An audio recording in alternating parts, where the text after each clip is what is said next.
I'm Ginger Stocky with Jay Williams and Aaron Cluley, my wonderful friends who are all in very different stages of life and know the importance of having honest, loving women around you. When we need a little extra help, we call up Miss Joyce and we just ask her, because sometimes you need to talk about life with your girlfriends. So consider yourself one of us now, and let's talk it out. Welcome, ladies. Hey, ladies. Season 2. Season 2. We have missed made you. it. Oh man, missed you guys. I've missed you all. Yeah, it's been a long time. It feels like. It does. You know, and it's not like we usually only see each other when we're here doing the podcast. Yeah. Right. But we've just all been in such busy seasons of life. It's been hard to get together. It has. Yeah, I really have missed being around you ladies. So Yeah. I'm glad to be back. You realize how much you need your girlfriends when you don't have them. It's Yeah. true. I needed you guys. I did too. I need you all so much. And we're going to call Joyce today, too. Yes, her too. We need her. Who We does do. need Joyce? Yeah. We all need her. Well, what we are kicking off this season with is such a great thing to talk about for anyone. We're talking about change in life and how to navigate it, how to get through it, Yeah. and how to make it something that you may enjoy. Yeah. Yeah. Bring success to your life. Yeah, that's just what we're dealing with now, even. Like Yeah. the change Right. of, we were so accustomed to being with each other so much, then, you know, just Yeah. not just having that change. That's a quick change that's like, you have to adjust to change all the time. Always. So this is super Always. helpful. So what we are doing is we have been going through Joyce's resource, which is just full of what the word says about change. And it's called How to Survive Change. And you can get it digitally. So, in fact, right now, just hit that pause button. Go to joycemeyer.org/talkitout. Then come back. And we'll be right here waiting for you. We'll just be waiting. We'll be here. Silently. Which we can never do. Not at all. So anyway, we're going to talk about change in our lives and how important it is and how it can be kind of scary. And everyone is so different when it comes to change. Yeah. Some people love it. Some I love people, it. I do too. I love it so much. Like, some people hate it, and I wish you could see Jay's face. Because I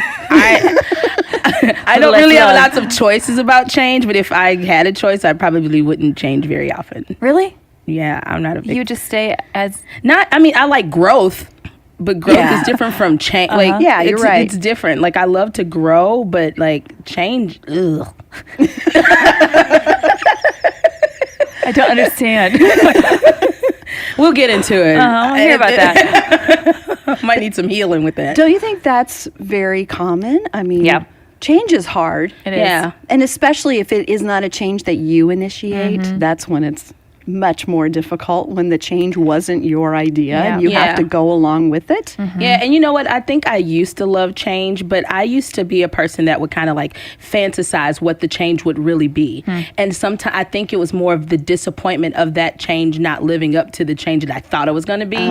So it's a deeper rooted thing there. I'm like, so I sometimes approach situations, even today, that I'm like a little apprehensive because it's like, I don't even want to think it's going to be anything because I don't feel like being disappointed.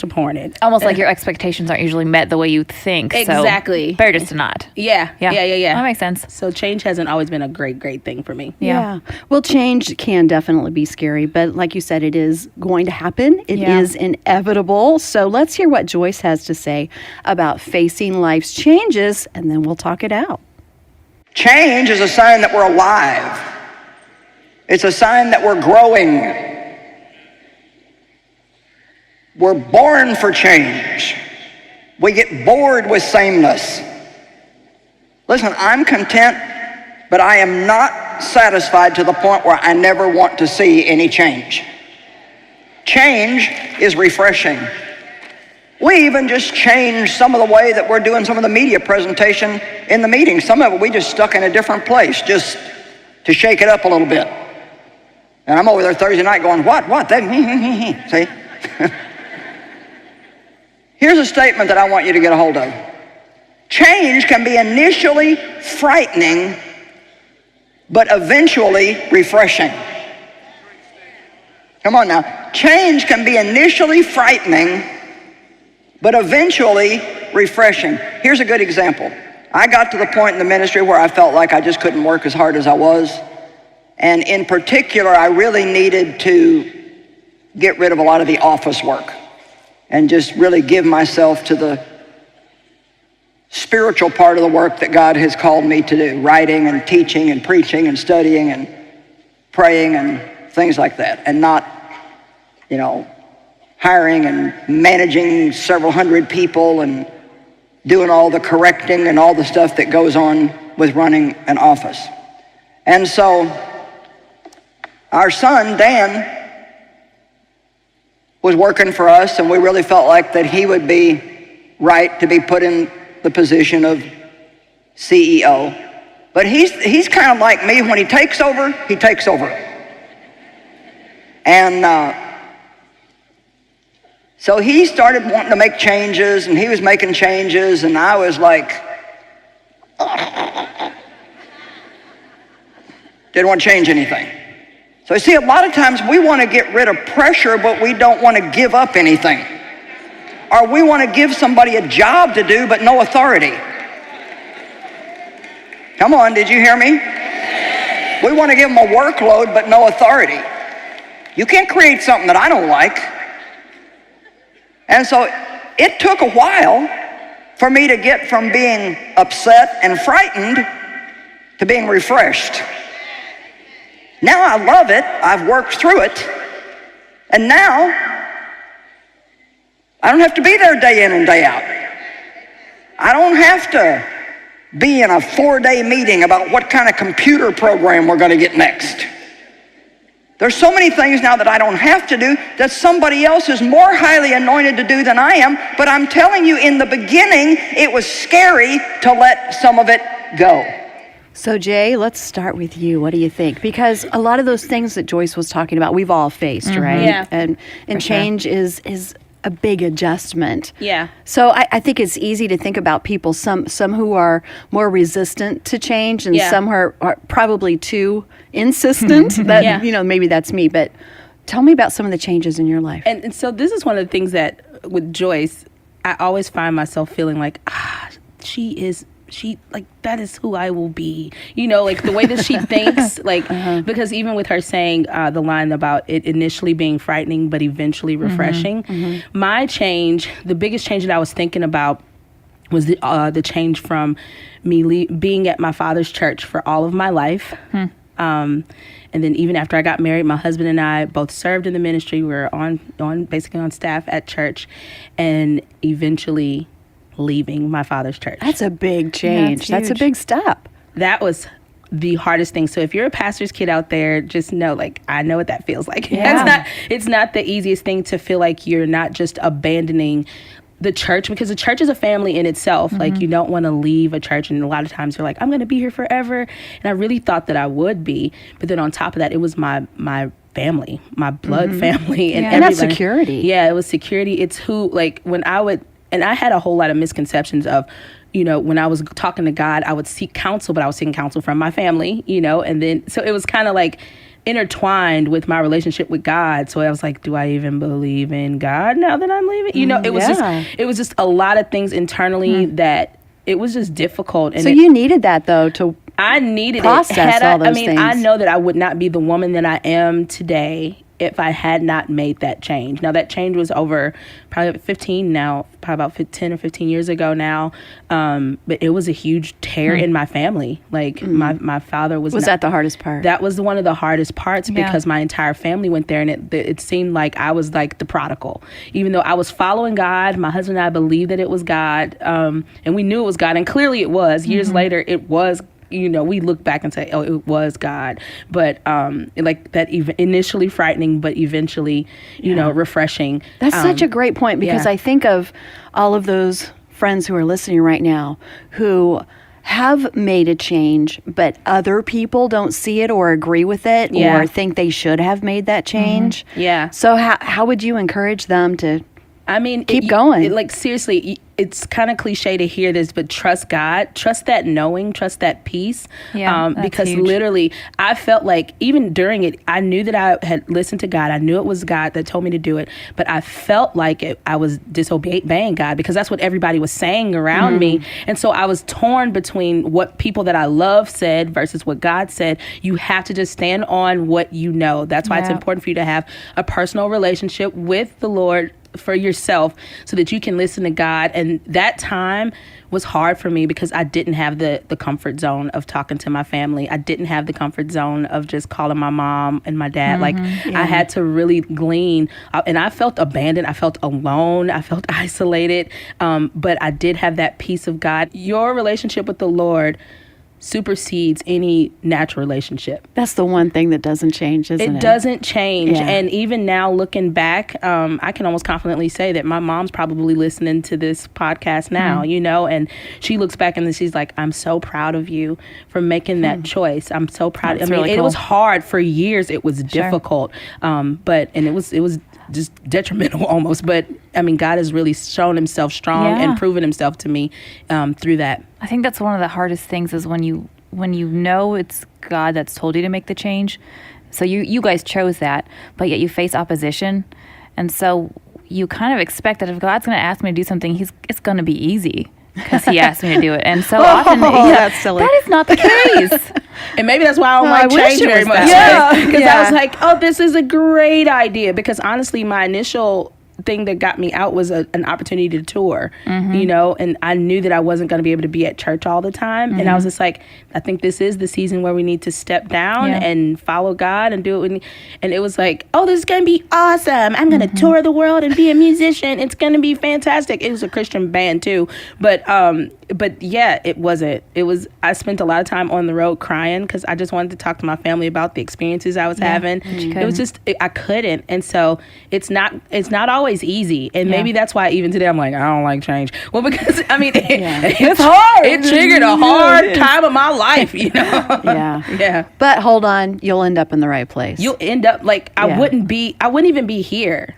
You know, like I wouldn't be able to be talking to you guys. I wasn't really listening to things like Joyce Meyer. I wasn't exposed to, you know, different ministries, like the place even where I'm at now. I didn't even know that world existed because I was so tied into where I was, which was good for that season. Like, but now I feel like, you know, Jasmine and Aladdin, a whole new world. A whole new world. I knew you were going to sing it. But I wouldn't have you guys as friends even if I didn't. And that would be sad. That would That would be be so awful. That'd be the saddest part of all. sad, you know. So, so you eventually get refreshed by the fact that you trusted God and obeyed Him and made that step.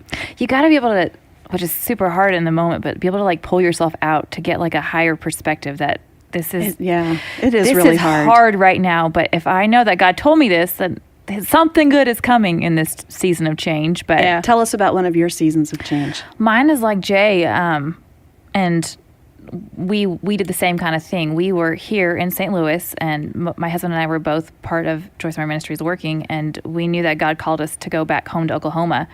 And it ripped out my heart. Did at the telling time. Ginger I It was leaving was the terrible. hardest thing I've ever done. How did you do that to Ginger? I don't know. It's all about me. I could cry now thinking about that moment telling her. But we knew God called us, and so we did it. So I had that peace knowing that God was in it. But we left, and it was one of the hardest seasons that we've ever walked through. And I went from this place where I loved the work that I was doing, and I worked with lots of people, and I was busy, and it was a good place, to now we were home, and I was working from home. I was by myself all the time at home. Then I would travel, and the traveling part was wonderful, but then I was by myself a lot on the road. And As part of your job. As part of my job. Yes. I didn't just leave by myself to take trips alone. I was working. I gotta get out of here. I just got to drive. Peace. Sometimes. No, so I was traveling for work, but I was alone a lot. And as I discovered as an extrovert, I couldn't handle it. And so I was almost to a feeling of depression just because it was so hard. But I kept reminding myself, Aaron, you know God called you to this. So there's something in here that he's doing. I don't see it. But I knew there was something in it. So we just hung through, and it ended up being a really good season for my husband and I. And looking back, we then have since come back to St. Louis. I came back to Ginger. I couldn't stay away. She's like a magnet. Sucked me back in. Sound of Kind of. If I go too far away from her in the building, I just sort of get a draw back to her. But during those 2 years that we were gone, it's like I knew that there was a reason for this season, and I knew that we were listening to God, but we could see none of that, and it was hard. But looking back is looking back is so different, and I can see God's hand on all of it. Like, I needed to go there to grow as a person. Me and my husband needed to grow as a couple. It was good for our family. Yeah. Now we are different people coming back, stronger to tackle whatever he has for us here. But had we skipped the hard part, we would have missed all that. Yeah. Well, change can be so difficult in a lot of different ways, and especially the ones that challenge our trust and our faith, those things that you're talking about. So let's hear what Joyce has to say about those changes that really make you question life. Yeah. Now, during change, when God is dealing with us and working in us and working on us, emotions are very undependable during those times. That's not a good time to make a serious decision. And if you don't believe me, just talk to a woman that is in the change. Don't you think it's interesting that that's what the world calls it? Well, I can't help it. I'm in the change. Oh yeah, listen, men go through one too. But different things happen to them. They start going to the tanning spa. They want to buy a sports car, and I don't wanting some new facial hair or something, you know, they like trying to look young again. And women just go crazy. You haven't lived till you're in the car with a woman who's a little bit upset already and has a hot flash.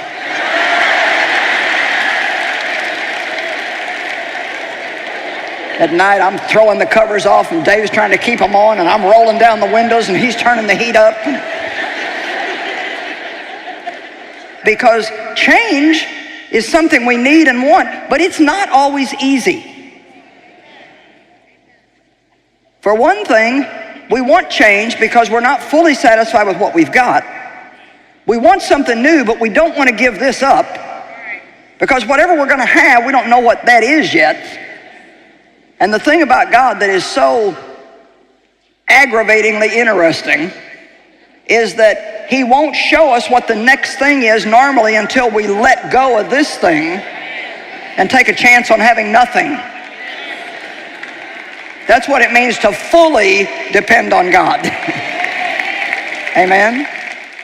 So when you talk about fully depending on God, it's that trust thing. And so, you know, I've been looking up scriptures about trust, because we're in one of probably the biggest changes of life maybe that I've ever seen. It's just been a year of change for our family. Yeah. In fact, this very week, our baby daughter is she's finishing up her classes for her doctorate, and she's moving across the country and joining the Navy. Yeah. And it's just, first of all, she's so far away, I can't reach her. And, you know, we're getting ready to drive across country with her. And, of course, this year we had our first grandbaby, and as wonderful it is, and it is, she's so awesome. She really is. I saw your Insta Precious. stories. She's very, very Thank cute. you. But it's still, it's change, and change is hard for everyone in the family. It's just an adjustment.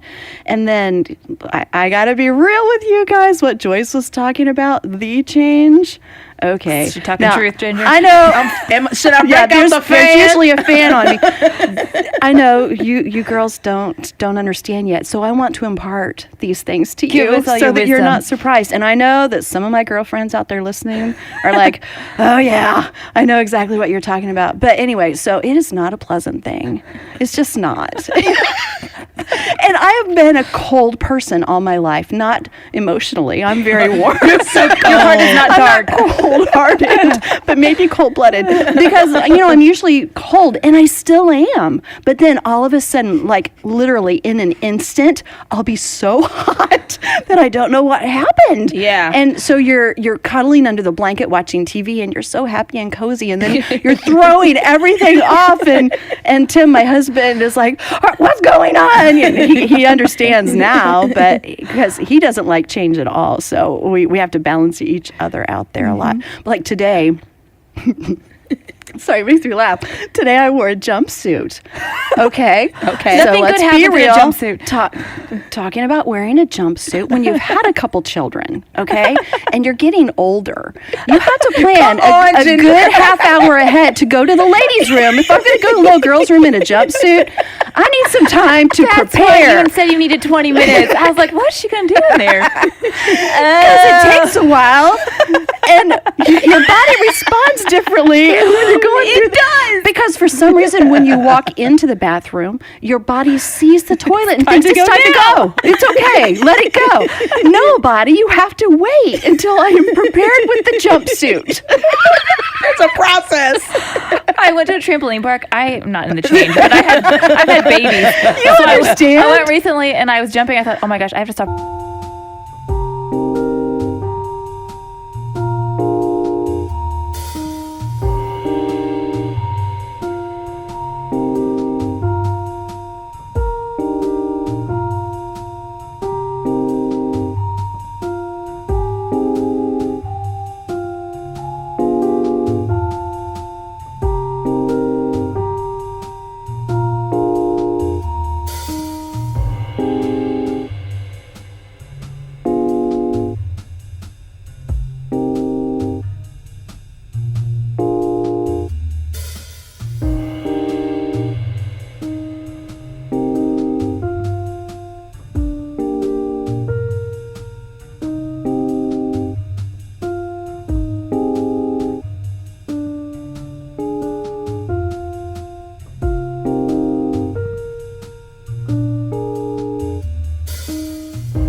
Right now. I will pee all over this right now. So I just got off really fast. And then people are like, what happened to Aaron? Have y'all seen the memes though, real quick? Like the Instagram memes, like when you're wearing like a jumpsuit and you have to go to the bathroom, you're just sitting there like, They're so true.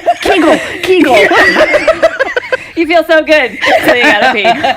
it's all cute until it gets real in the bathroom. So as much as I love change, I'm not loving this one. But if I think about being a leader and being a creative, change is part of what sparks creativity. It keeps things fresh. Yeah. And I love to think about change as an adventure. So there's always all that. But you have to be really aware of other people around you, because as a leader, too much change, which I can very easily do, makes people feel unstable. Yeah. So how can we help the people who are leading, our families, the people in our church, not to feel like they're constantly teetering because they don't know what's going on? Yeah, I've learned that so much from you, because at work, I love to problem solve, and I just love to get in there and what can we do and fix it. And so I want to get her done right now. Like if we see a problem, let's just take care of it and move on.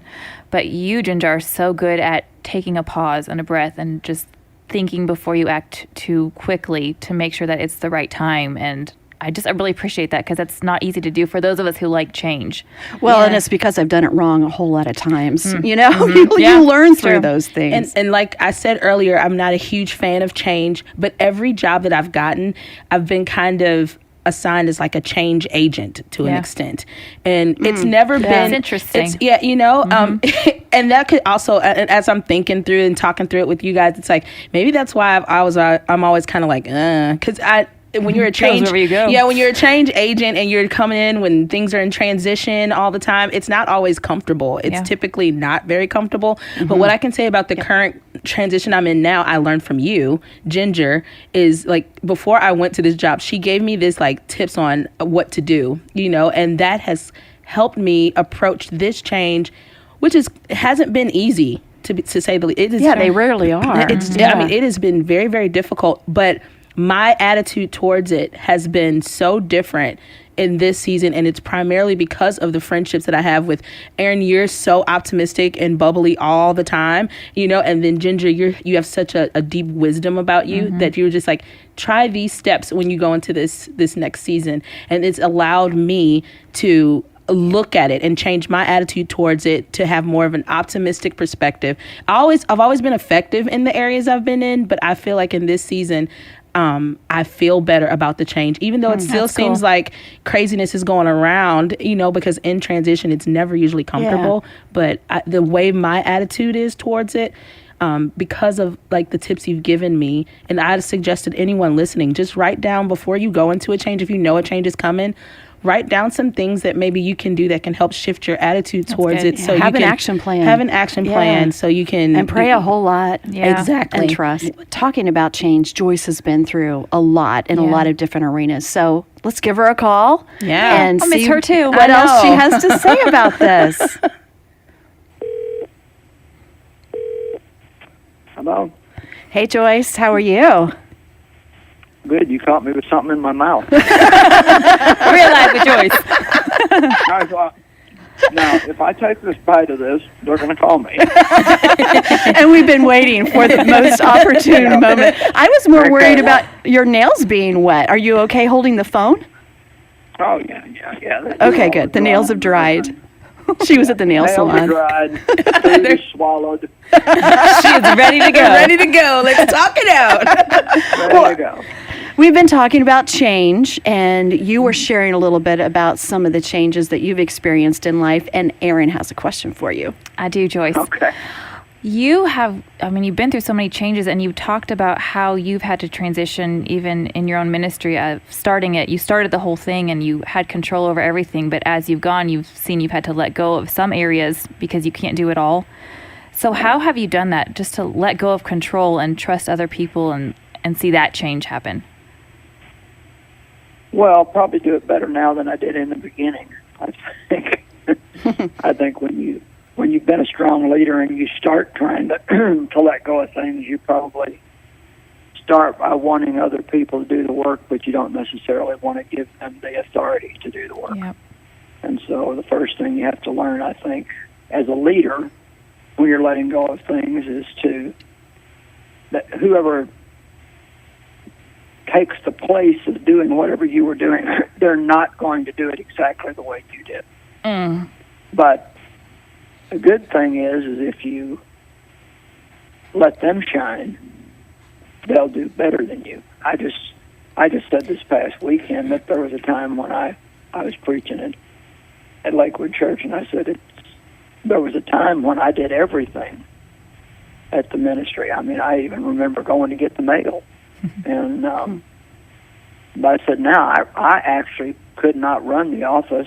Dave and I couldn't, because we don't know enough of the technology that runs everything today to keep it going right, which it's the nature of things. It's the way that things are. You do certain things at certain times in your life. I love what Ecclesiastes says, that for everything there's a season.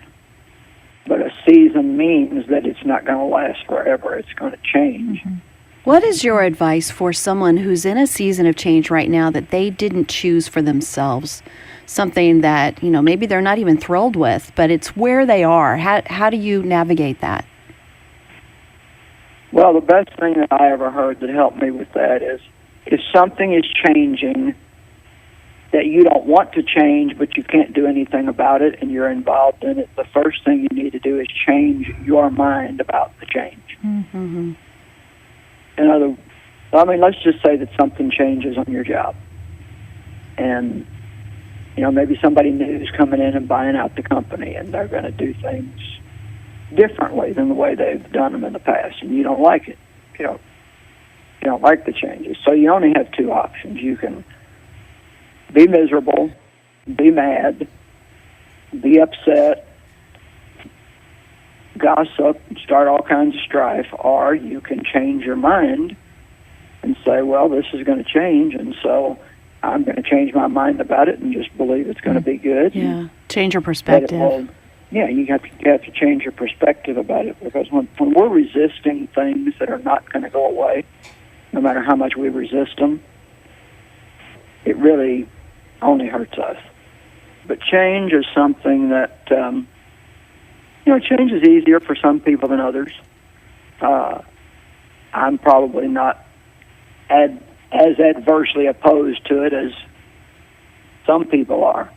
But I remember the day, I was talking to Dave the other day about the last time that I said something about, we might not live in the house we're in forever. And he's like, oh, no, I love it here. I don't want to move. I love this view. And I said, do you remember the last place we lived when I suggested that we move? You said, oh, I love it here. I love this view. And now you like this view better than you did that view. Yeah. So a lot of times when we refuse to change, we're actually cutting ourselves off from blessings that we could have. That's a statement for someone right now. It is. That's good. Yeah. Yeah, Joyce, I have a question for you. Like, I know Aaron asked about when you made the change with the ministry. Is there a way that you can just encourage people about how freeing it is? Yeah. Once you do let it go, like the opposite, the next, control thing. Yeah, the control thing. Then how much freedom you get? Like, I'm with a bunch of people right now that are in transitions that are that were resistant at first, but now they're realizing, wow, I have more time. Like, I can do things. Right. Like, do you mind talking about the other side of letting that control go, the freedom side of it? Yeah, I think the way that I talk about it is there's a difference in what I can do and what I'm called to do. And so I can do a lot of things. I could come up to the ministry headquarters every day, and I could do all kinds of things. And a lot of them would be things that people might think, yeah, we love that you're doing that. But it's not what I'm the best at. And when we started out in the ministry, we had to do everything, whether we liked it or not, whether we were that great at it or not. I mean, it was just me and Dave, and that's how we started. But now I'm at a point, and it's happened gradually over a long period of time. We handled everything for probably the first 20, 25 years. And but now I'm able to give myself to what I'm absolutely gifted for and the best at. And so that's communication, whether it be verbally or in writing. So I give myself now to study and prayer and writing and doing my television and doing things like this, which I'm still communicating. And it is freeing. I was just thinking today about how nice it is to actually have time to have a day where I don't have to work every single day, where it's okay to just rest and be quiet and sit and think. And I think hopefully, some of the best creativity will come out of me in the next few years, because I'm not busy doing things that I can do, but things that I'm not really called to do. That's awesome. That's really good. And if you hadn't been willing to make that change, you wouldn't have those benefits now. Right. So, yeah, and some of them I made them easier than others. The last go around, I actually should have let go of some things before I did, but I was persistent in doing them, and I ended up getting sick and didn't have much choice. And so a lot of people just, because they don't know how to let go of things, they do end up hurting their health because they won't let anybody else in the world help them do anything. And God really intended for us to need each other. That's why we all have different gifts and different skill sets. right. And I think pride a lot of times keeps people from wanting to let go of something. Yeah, They're that's afraid really somebody true. else- Totally agree. They're afraid somebody else might be better at it than them, or they're afraid somebody else will get a little attention or a little bit of the credit that they used to have. And to hear again, I guess you can either just live worn out, stressed out all the time, or you can be willing to let that happen. Yeah. Well, thank you, Joyce. We appreciate it very much. We you're need welcome. that wisdom. That was good. Yeah, so good. All I'll right. go back to my eating. Yeah, go finish. Go finish whatever you're munching on. Hey Joyce, Thank what color nail polish did you get? Oh, it's. I actually think they may have put the wrong thing on me. Oh, no. Now that I look at it, it was supposed to have a little bit of purple in it. Well, change is good. Change is good. Yeah, change is good. Right. So see, now I just have to change my mind and say, you know what? That's not what I thought it was, but I have it, so I like it. All right, we'll talk to you later. Love you. Thanks. Love you guys. Bye. You know, all the things that she was talking about, it just reminds me, because the control thing is definitely an issue for me. Yeah. I mean, it's just hard. It's real. But it's all an illusion anyway. Control it's never real. It's just an illusion of control. And if we can let go of that, Yeah. then it really does help change not only go better, but be more effective. Like, not only easier for you emotionally to handle it, but the results of the change will be easier too. Yeah, that goes into that whole thing of me saying before about optimism and like I would think that it's going to be that this outcome is going to come of this. That was me trying to control the outcome, you know? So the more that I relinquish control, trust the Lord, let go, and just go for the ride and trust that God will Now, should order we your sing steps. Let It Go? We're just on the ride. Let it go. Let it go. We should stop right there. Everyone's saying I'm gonna cut you change off now. the podcast. Well, we've been talking about with change, again, you can hear more about this from Joyce. She has a teaching called How to Survive Change. It's a good title. It's available digitally. So go to joycemeyer.org/talkitout. You can get it there. And also, if you want to learn a little bit more about us, listen to other podcasts, you can do it all right there. And we have a great second season coming up for you. I'm so It's excited. so good. We're going to talk about so many fun things. Our next topic is a really big one. And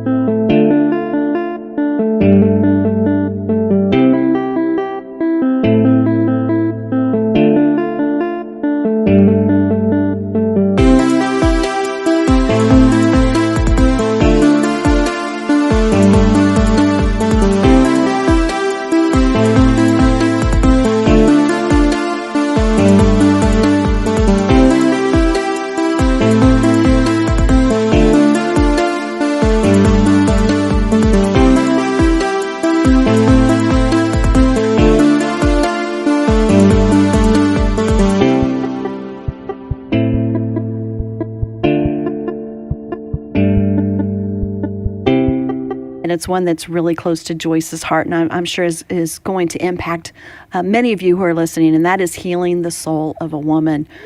Yeah, it's a big one. It's a big one. But it's so important, and it's not only about lives changing and hearts being healed, but it's just about the daily stress and the things that wear on us. So don't feel like it won't apply to you. Yeah. It will apply to everyone. It applies to everyone. Who's listening. I think that's a really good note, just going into next week, that even if you feel like you don't have some major story of something that's happened to you, we all have things that have happened in our daily lives that have affected who we are as women. So we all got stuff we need Jesus to work on. Very definitely. Yeah. And if you go to joycemeyer.org/podcast, you can see where you can get that book that we'll be talking about for the next few weeks also. And then after that, we're going to talk about relationships. So we're going to talk about friendships and marriage, and it should be real and down and dirty. Down and dirty.